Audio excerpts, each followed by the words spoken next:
Bismillahirrahmanirrahim. Assalamualaikum warahmatullahi wabarakatuh.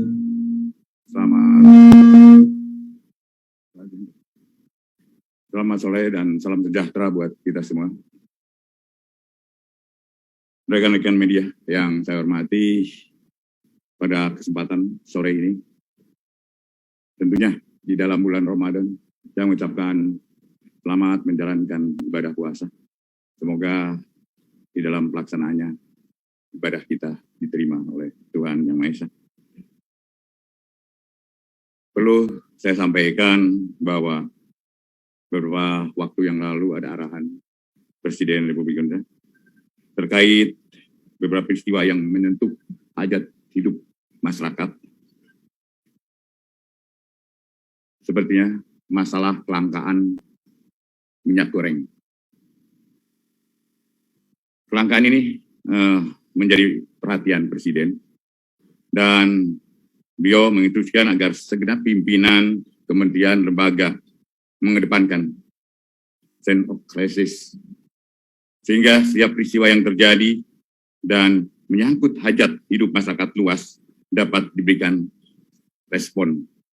Kenapa terjadinya hal itu terjadi? Dan khususnya tentang kelangkaan minyak goreng. Kelangkaan minyak goreng ini soal ironis sekali, karena Indonesia adalah produser CPO terbesar di dunia. Untuk itu, kami telah melakukan penyidikan dan telah ditemukan indikasi kuat bahwa perbuatan tidak pidana korupsi terkait pemberian persetujuan ekspor minyak goreng telah membuat masyarakat luas, khususnya masyarakat kecil, menjadi susah karena harus mengantri dan juga langkanya minyak goreng tersebut. Negara juga harus mengucurkan bantuan langsung tunai minyak goreng yang nilainya tidak kecil. Dalam kondisi kelangkaan minyak goreng yang menyulitkan masyarakat, negara harus hadir. Dan hari ini adalah langkah hadirnya negara untuk mengatasi dan membuat terang apa sebenarnya yang terjadi tentang kelangkaan minyak goreng ini. Rekan media yang saya hormati, kami sampaikan bahwa saat ini tim penyidik Kejaksaan Agung sedang melakukan penyidikan perkara dugaan tindak pidana korupsi dalam pemberian fasilitas ekspor crude palm oil atau CPO dan turunannya pada bulan Januari 2021 sampai Maret 2022.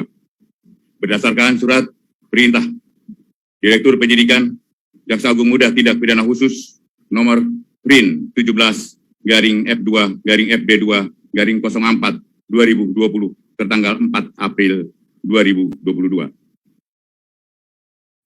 Pengungkapan perkara tersebut diawali dengan adanya peristiwa kelangkaan dan kenaikan harga minyak goreng di pasaran pada akhir tahun 2021. Atas peristiwa tersebut, pemerintah melalui Kementerian Keuangan dan atas peristiwa tersebut, pemerintah melalui Kementerian Perdagangan telah mengambil suatu kebijakan menetapkan DMO serta DPO bagi perusahaan yang ingin melaksanakan ekspor CPO dalam produk turunannya, serta menetapkan harga eceran tertinggi minyak goreng sawit. Namun dalam pelaksanaannya, perusahaan eksportir tidak memenuhi DPO, namun tetap memberikan persetujuan ekspor. Atas perbuatan tersebut diindikasikan dapat menimbulkan kerugian keuangan negara atau perekonomian negara.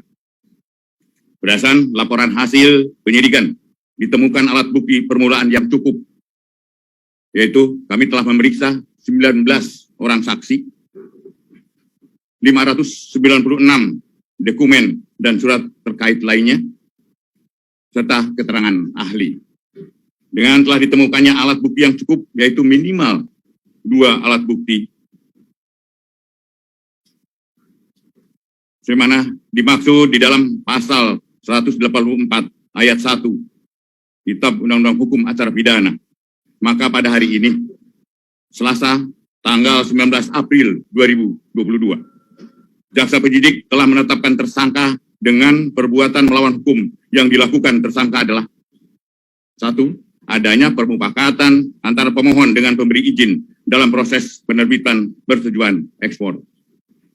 Kedua, dikeluarkannya persetujuan ekspor kepada eksportir yang seharusnya ditolak. Ditolak izinnya karena tidak memenuhi syarat, yaitu telah mendistribusikan CPO atau RBD palm oil tidak sesuai dengan harga persetujuan dalam negeri atau DPO, tidak mendistribusikan CPO dan RBD ke dalam negeri sebagaimana kewajiban di dalam DMO, yaitu 20% dari total ekspor. Tersangka ditetapkan 4 orang. Yang pertama, pejabat eselon 1 pada Kementerian Perdagangan bernama IWW, Direktur Jenderal Perdagangan Luar Negeri, Kementerian Perdagangan. Dengan perbuatan tersangka telah menerbitkan secara melawan hukum persetujuan ekspor terkait komoditi crude palm oil atau CPO dan produk turunannya kepada Permata Hijau Group, Wilmar Nabati Indonesia, PT Multimas Nabati Asahan, dan PT Musim Mas. Sementara itu, tersangka lainnya yaitu SMA, Senior Manager Corporate Affairs Permata Hijau. 2, tersangka MPT, Komisaris PT Wilmar Nabati Indonesia. Ketiga, tersangka PT, General Manager Bagian General Affairs PT Musimas. Ketiga tersangka telah berkomunikasi secara intens dengan tersangka IWW, sehingga Permata Hijau Group, PT Wilmar Nabati, PT Multimas Nabati Asahan, PT Musimas, untuk mendapatkan persetujuan ekspor. Padahal perusahaan-perusahaan tersebut bukanlah perusahaan yang berhak untuk mendapatkan persetujuan ekspor. Karena sebagai perusahaan yang telah mendistribusikan CPO atau RDB palm oil tidak sesuai dengan harga penjualan dalam negeri atau DPO. Juga sebagai perusahaan yang telah mendistribusikan CPO, RDB palm oil ke dalam negeri yang bukan berasal dari perkebunan inti. Perbuatan tersebut telah melanggar pasal 54 ayat 1 huruf A dan ayat 2 huruf ABC, ABE maksud saya, dan F Undang-Undang Nomor 7 tahun 2014 tentang perdagangan, Keputusan Menteri Perdagangan Nomor 129 tahun 2022, yaitu Yunto Nomor 170 tahun 2022 tentang penetapan jumlah untuk distribusi kebutuhan dalam negeri dan harga penjualan di dalam negeri.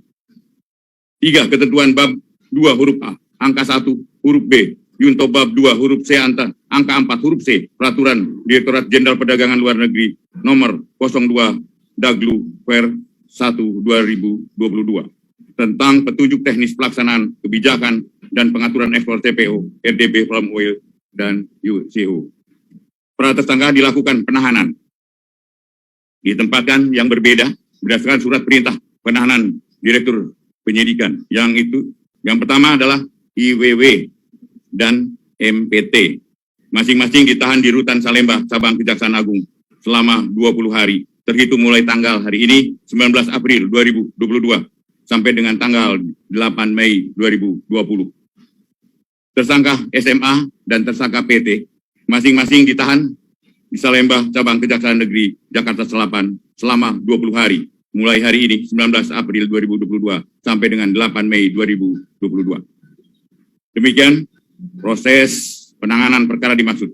Dan sekali lagi, kami tegaskan bahwa negara akan hadir dan selalu hadir untuk mengatasi keadaan yang menyulitkan masyarakat luas. Dan kami akan tidak tegas bagi mereka yang mengambil keuntungan di tengah kesulitan masyarakat. Demikian, teman-teman. Terima kasih atas atensi teman-teman. Wassalamualaikum warahmatullahi wabarakatuh.